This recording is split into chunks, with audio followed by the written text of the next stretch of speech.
বাংলাদেশ পয়দা হওয়ার পর এরকম কোন নেতা আসে নাই যিনি শেখ হাসিনার মৃত্যুদণ্ড দিতে পারে। হাসিনা যদি খবর পাইলা যে সংবিধান চালু হয়ে গেছে। আসসালামু আলাইকুম, ডিবিএম নিউজ 24 চ্যানেলে রাজনৈতিক সংবাদে আপনাদের স্বাগতম। সাথে আছি আমি ওমর ফারুক। শুরুতেই জানিয়ে দেব আজকের গুরুত্বপূর্ণ আপডেট রাজনৈতিক সংবাদগুলির শিরোনাম। প্রথমে জানাবো, ভারতে বসে বাংলাদেশে রাজনীতিতে ফেরার ছক কষছেন নির্বাসিত আওয়ামী লীগের সদস্যরা। তারপর জানাবো, জয় বাংলা জয় বঙ্গবন্ধু স্লোগান দিয়ে ধানের শীষে ভোট চাইলেন আওয়ামী লীগের নেতারা। সর্বশেষ জানাবো, মাদারীপুরে বিএনপির বিদ্রোহী প্রার্থী মিল্টন সহ তার 5 অনুসারীর ওপর হামলার অভিযোগ।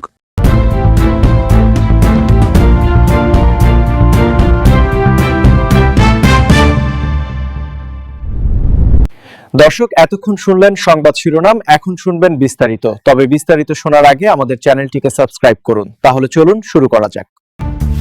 বাংলাদেশে তারা অপরাধী ও পলাতক হিসেবে বিবেচিত।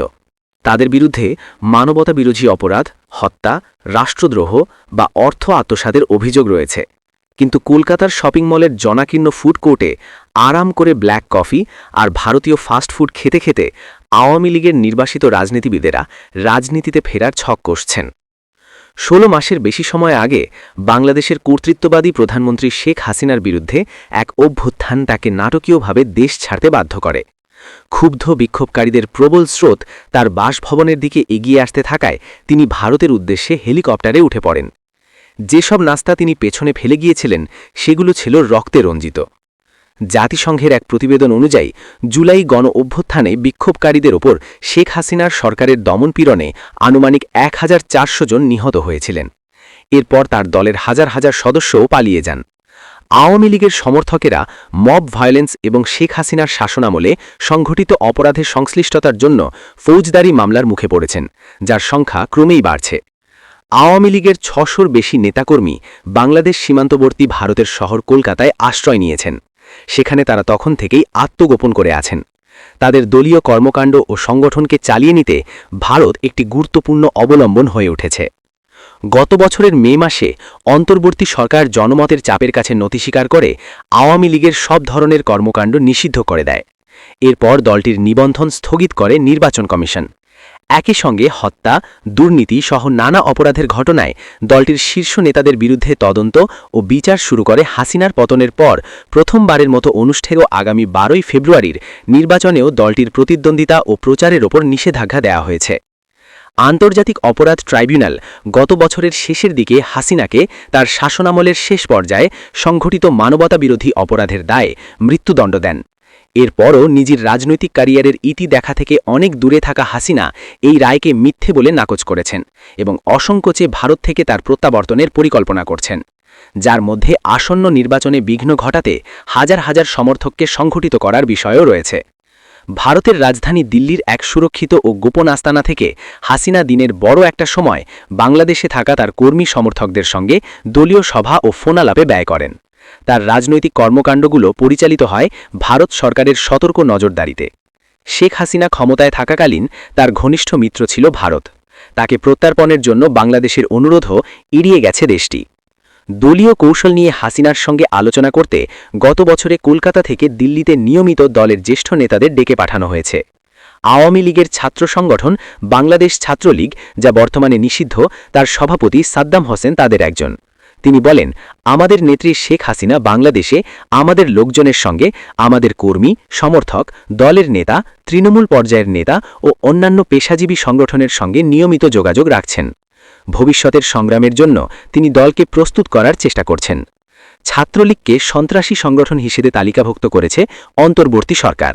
সাদ্দাম হোসেনের বিরুদ্ধে রাষ্ট্রদ্রোহ ও মানবতা বিরোধী অপরাধের একাধিক অভিযোগ আনা হয়েছে। এসব অভিযোগ তিনি অস্বীকার করছেন। সাদ্দাম বলেন, তিনি কখনো কখনো দিনে 15 বা 16 ঘণ্টা ফোন কল ও বৈঠকে ব্যস্ত থাকেন। আমাদের নেত্রী খুবই আশাবাদী, তিনি বাংলাদেশে ফিরবেন। আমরা বিশ্বাস করি শেখ হাসিনা বীরের বেশে ফিরবেন। শেখ হাসিনার অধীনে গত 2টি নির্বাচন ব্যাপক ভোট কারচুপির অভিযোগে ম্লান হয়ে গিয়েছিল। শান্তিতে নোবেলজয়ী প্রফেসর মুহাম্মদ ইউনুসের নেতৃত্বাধীন অন্তর্বর্তী সরকার প্রতিশ্রুতি দিয়েছে যে ফেব্রুয়ারির নির্বাচন হবে 10 বছরের বেশি সময়ের মধ্যে বাংলাদেশে প্রথম অবাধ ও সুষ্ঠু নির্বাচন। তবে আওয়ামী লীগ বলছে তাদের নির্বাচনে প্রতিদ্বন্দ্বিতা করতে বাধা দেওয়ায় গণতান্ত্রিক বৈধতার সব দাবি ক্ষুণ্ণ হচ্ছে। শেখ হাসিনার বিরাগ ও নিপীড়নের শিকার হয়েছিলেন অধ্যাপক ইউনূস। তাকে একজন রাজনৈতিক প্রতিদ্বন্দ্বী মনে করতেন শেখ হাসিনা। আওয়ামী লীগ অধ্যাপক ইউনূসকে তাদের নেত্রীর বিরুদ্ধে ব্যক্তিগত প্রতিশোধ চরিতার্থ লিপ্ত একজন খল চরিত্র বলে অভিযোগ করছে। তবে অধ্যাপক ইউনূস এই অভিযোগ প্রত্যাখ্যান করেছেন। শেখ হাসিনার সাবেক মন্ত্রীদের একজন জাহাঙ্গীর কবির নানক, তার বিরুদ্ধে মানবতা বিরোধী অপরাধের অভিযোগ আনা হয়েছে। তবে এসব অভিযোগ তিনি অস্বীকার করছেন। নানক বলেন, আমরা আমাদের কর্মীদের সব ধরনের নির্বাচন কেন্দ্রিক সংশ্লিষ্টতা থেকে দূরে থাকতে, প্রচার ও ভোট বর্জন করতে এবং মোটের ওপর এই প্রহসনের প্রক্রিয়ার অংশ না হতে বলছি। বাংলাদেশে যারা শেখ হাসিনার আওয়ামী লীগের বিরুদ্ধে 15 বছরের স্বৈরতান্ত্রিক ও দুর্নীতিপরায়ণ শাসনের অভিযোগ করেছিলেন, তাদের কাছে হঠাৎ করেই দলটির গণতন্ত্র, মানবাধিকার, স্বচ্ছতা ও গণমাধ্যমের স্বাধীনতার পক্ষে অবস্থান নেওয়ার বিষয়টি প্রবল সন্দেহর সৃষ্টি করেছে। বিভিন্ন মানবাধিকার সংস্থা ও জাতিসংঘের বছরের পর বছর ধরে সংগ্রহ করা তথ্য অনুযায়ী হাসিনার সরকার নিয়মিত তাদের সমালোচক ও বিরোধীদের দমন করেছে। হাজার হাজার মানুষকে গুম করা হয়েছে, নির্যাতন করা ও গোপন কারাগারে হত্যা করা হয়েছে।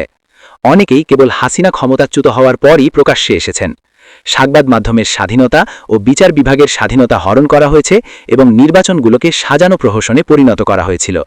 তবে অধ্যাপক ইউনূসের নেতৃত্বাধীন অন্তর্বর্তী সরকার দেশকে একটি নতুন গণতান্ত্রিক পথে পরিচালনার প্রতিশ্রুতি দিলেও তাদের বিরুদ্ধেও তারা নির্যাতন পীড়নের পথ বেছে নেওয়ার অভিযোগ উঠেছে।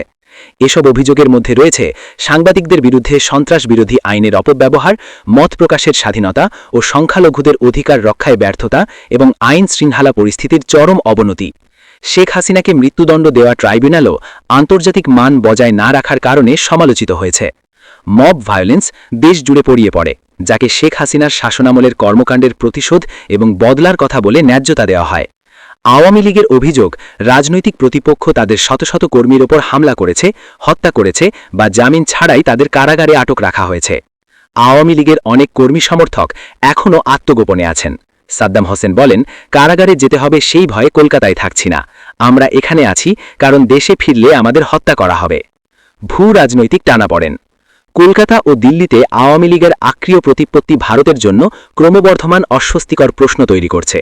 বিশেষ করে ভারতের ভূমি থেকে একটি কার্যক্রম নিষিদ্ধ দলের কর্মকাণ্ড চালিয়ে যেতে দেওয়া এবং বাংলাদেশের মোস্ট ওয়ান্টেড রাজনৈতিক পলাতকদের নিরাপদ আশ্রয় দেওয়ার বিষয়ে ভারতের ভূমিকায় প্রশ্ন উঠছে।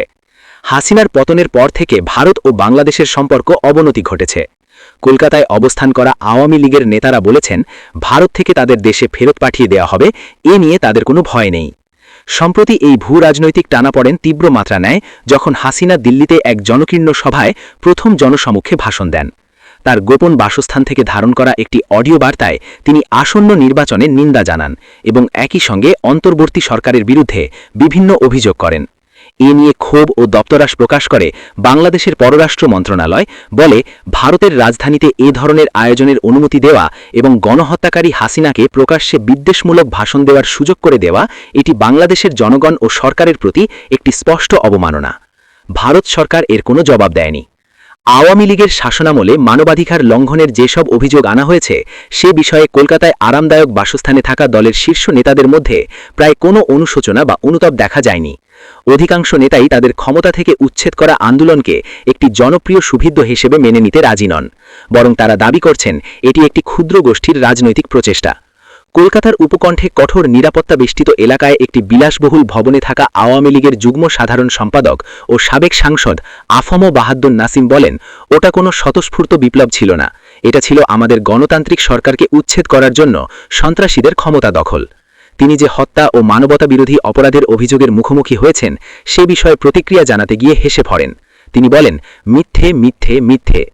এখন পর্যন্ত আওয়ামী লীগের এই নির্বাসিত নেতাদের প্রত্যাবর্তনের পরিকল্পনা নির্ভর করছে আসন্ন নির্বাচনের ব্যর্থতার ওপর। তাদের দাবি, এই নির্বাচন দেশে কোনো স্থিতিশীলতা বা শান্তি বয়ে আনবে না এবং শেষ পর্যন্ত মানুষ আবার আওয়ামী লীগের দিকেই ফিরবে।